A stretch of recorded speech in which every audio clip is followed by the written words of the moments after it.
The night didn't end with panic. There were lights, music, and people who assumed everyone would make it home. At some point, one person was left alone. Not in a way that felt dangerous yet. Not in a way that made anyone stop. But by morning, the silence around her had already started to grow. No alarms, no urgency, just the assumption that the night would explain itself. Her name was Debonhi Escobar. Debonhi was expected to arrive somewhere safely, expected to respond, expected to continue the night like everyone else had. Nothing about those last moments suggested they would become the focus of a national search. When she was last seen alone, it didn't immediately feel like an emergency. Felt temporary, something that could be explained later. That delay would matter. Concern didn't arrive all at once. It crept in slowly, hidden inside waiting, unanswered messages, and hope. Everyone assumed there was time. Everyone assumed there would be an explanation. Most people expect answers to come quickly in situations like this. Sighting. That's not what happened. The place Debonhi was last seen wasn't hidden. It wasn't remote. It was an ordinary stretch of road. The kind people pass every day without thinking twice. Hours passed, then another day. And with every delay, the questions became harder to ignore. What began as a missing person case quickly became something larger, because too many details didn't line up, and too many questions remained unanswered. Investigators would focus on an area designed for passage, not staying. A place meant to connect one destination to another. Search efforts mattered here. Timing mattered. And what was overlooked would become just as important as what was found. To understand what happened to Debonhi Escobar, you have to look closely at the last place she was seen, and the silence that followed. Debonhi lived with her parents. She studied law, a path she chose deliberately, drawn to ideas of justice, structure, and order. Her family described her as intelligent and expressive, someone who asked questions and spoke openly. She was not withdrawn. She was not reckless.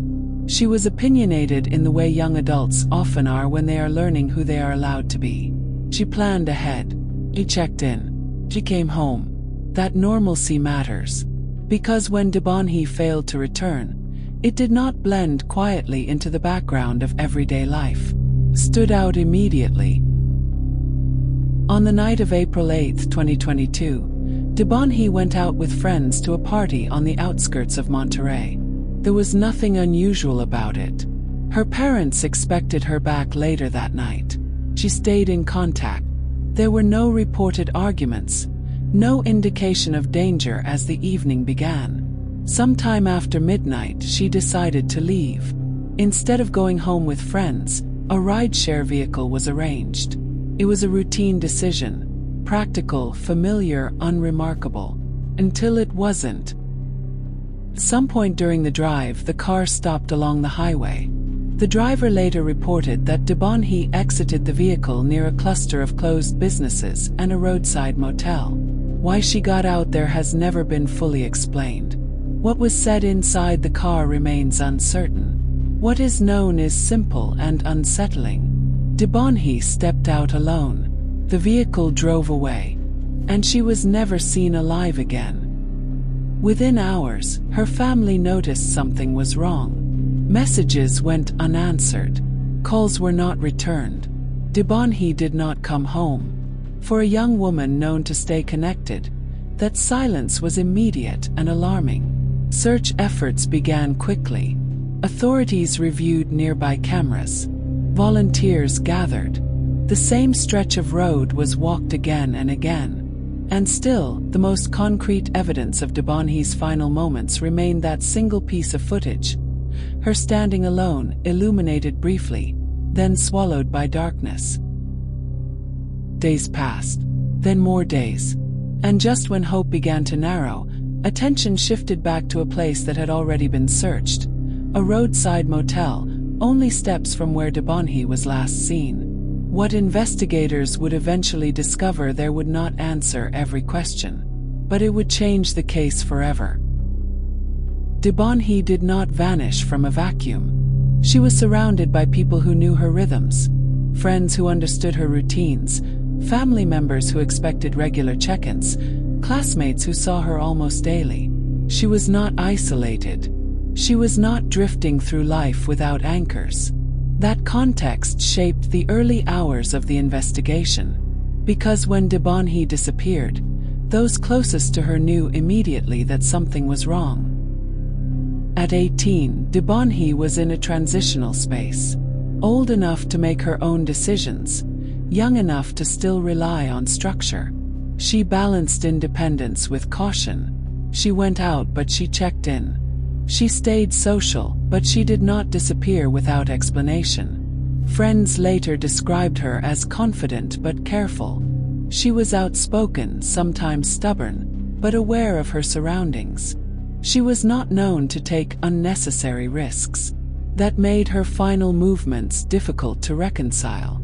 The night of April 8th into April 9th was reconstructed slowly, piece by piece. Debonhi attended the party with people she knew. There has been no formal confirmation of a dispute or confrontation at the gathering. No verified reports of threats. No established motive tied to anyone present that night.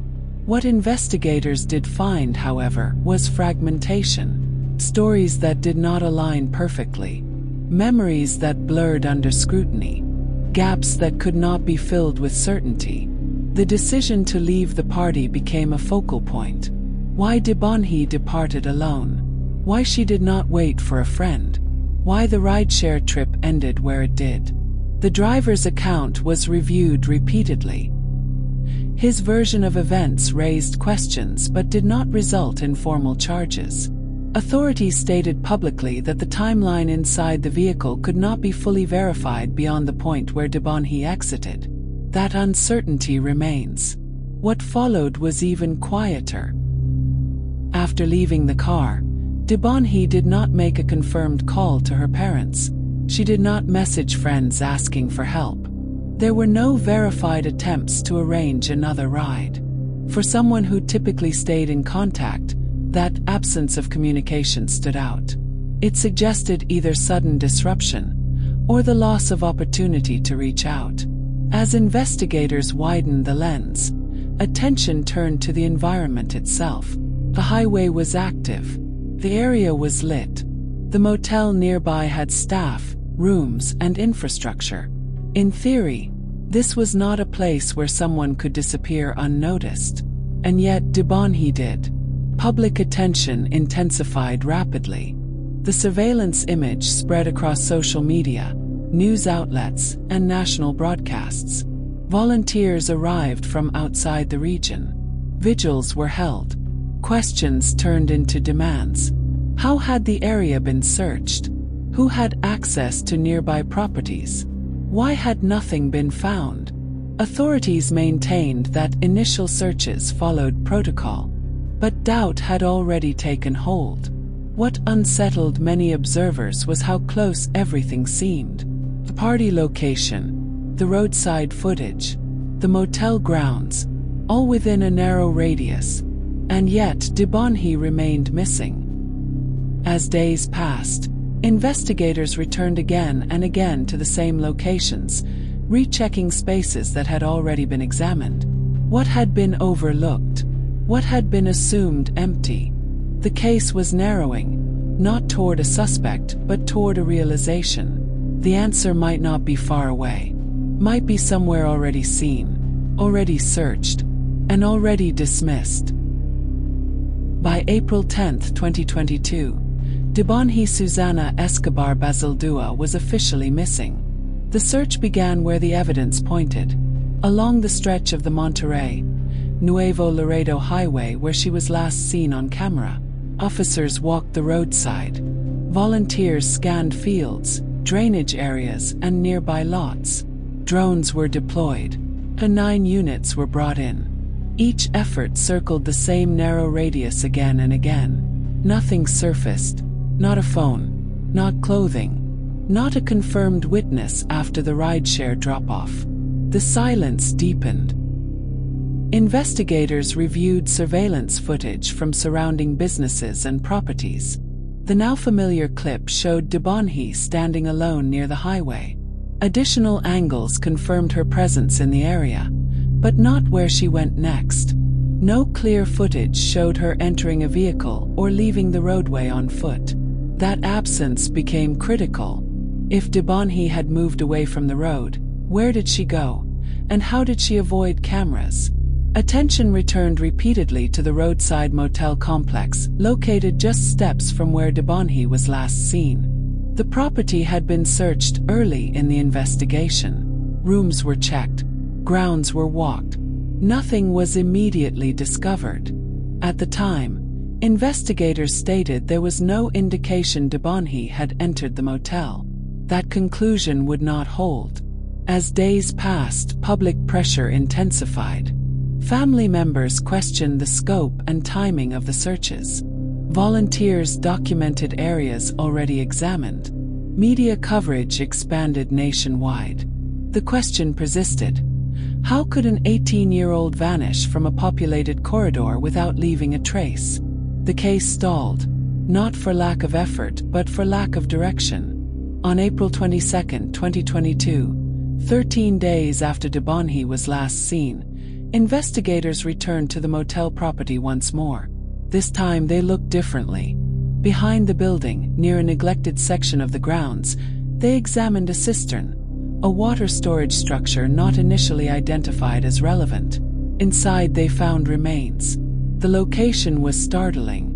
Not miles away, not hidden in open wilderness, but within the same property that had already been searched. Authorities confirmed the remains were Debonhi Susana Escobar Basildua. Forensic examination established her identity and confirmed that the body showed signs of violence. Officials stated publicly that her death was not accidental. Further details were limited as the investigation continued. The discovery reframed everything that came before it. Questions multiplied. How long had Debonhi been there? Why had the cistern not been examined earlier? Who had access to the property during those 13 days? The answers were not immediate, and some have never been fully clarified. Investigators expanded their review of the motel's operations. Staff schedules, access points, maintenance records, surveillance systems. Every detail was re-examined under new scrutiny. But despite the renewed focus, no suspect was formally charged. For the public, the discovery brought grief and anger. Debonhi had not been lost in an unreachable place. She had been close enough to be missed. The realization was devastating. The case had reached a turning point. Debonhi was found, but the path to accountability remained unclear. And the investigation now faced its most difficult phase. Not locating the victim, but determining responsibility in a case shaped by missed moments, unanswered questions, and a timeline that refused to settle into certainty. The discovery of Debonhi Escobar's remains ended the search. But it did not end the case. Changed its shape. What had begun as a frantic effort to locate an 18-year-old who vanished along a highway became something heavier, more complicated, more fragile. A missing person case turned into a death investigation. Urgency gave way to scrutiny, and every decision made in the earliest hours was suddenly re-examined under a different light. Authorities confirmed that Debonhi Susana Escobar Basildua had been found deceased inside a cistern at a motel in General Escobedo, just minutes from where she was last seen alive. The proximity was impossible to ignore. So was the time. 13 days had passed.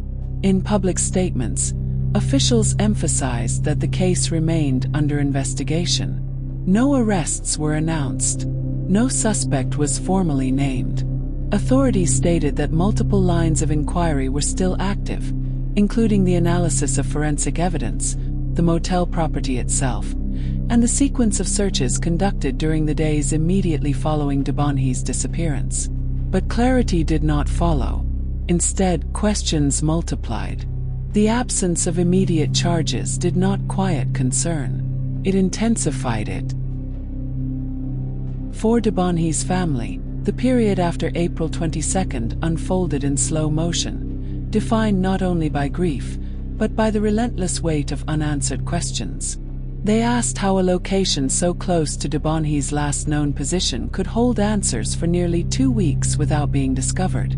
They asked why early search efforts failed to include the cistern. They asked who had access to the motel property, when those access points were monitored, and how visibility was assessed. Each question led to another, and then another. Those questions did not remain private. They spread. Across news broadcasts, across social media, across conversations far beyond Nuevo Leon. Public officials acknowledged inconsistencies and procedural failures in the early stages of the investigation. Internal reviews were announced. Authorities described adjustments to protocols, expanded oversight, and renewed commitments to transparency and accountability. But acknowledgement did not equal resolution. For many observers, explanations felt partial, measured, but incomplete. Statements clarified what happened procedurally, without fully addressing why those steps unfolded the way they did. Trust, once strained, did not return easily. Debonhi's case became part of a much larger national reckoning. Her death drew attention to the safety of young women navigating public spaces. It reignited debates about rideshare accountability, search procedures, and institutional response times. Vigils turned into protests. Protests turned into demands, not just for justice in Debonhi's case, but for systemic change. Her name was spoken alongside others, not as an isolated tragedy, but as part of a pattern that many believed could no longer be dismissed. Despite public pressure, investigators maintained that the case remained active. Evidence continued to be reviewed. Forensic conclusions were revisited. Officials stated that responsibility had not been ruled out, and that conclusions would be based on verified findings rather than public momentum. Still, time passed, and the unanswered questions remained. Who last encountered Debonhi after she exited the vehicle? How was the cistern overlooked during initial searches? What occurred in the hours between her last recorded sighting and her death? These gaps became central to the case's legacy, not as accusations but as absences. Debonhi Susana Escobar Basildua was 18 years old. She was a law student, daughter, a young woman standing at the edge of adulthood, with plans that had barely begun to take shape. Her story is not defined only by how it ended. It is defined by what it exposed. About proximity, about oversight, about how quickly moments can be lost, and how costly those losses can be. Cases like Debonhi's do not fade quietly. They remain present because the gaps remain visible. And until those gaps are filled, until answers replace uncertainty, the story does not truly end. It lingers, waiting. If you found this case fascinating, don't forget to like the video and subscribe. We post crime case videos nightly. Until next time, stay sharp, stay vigilant.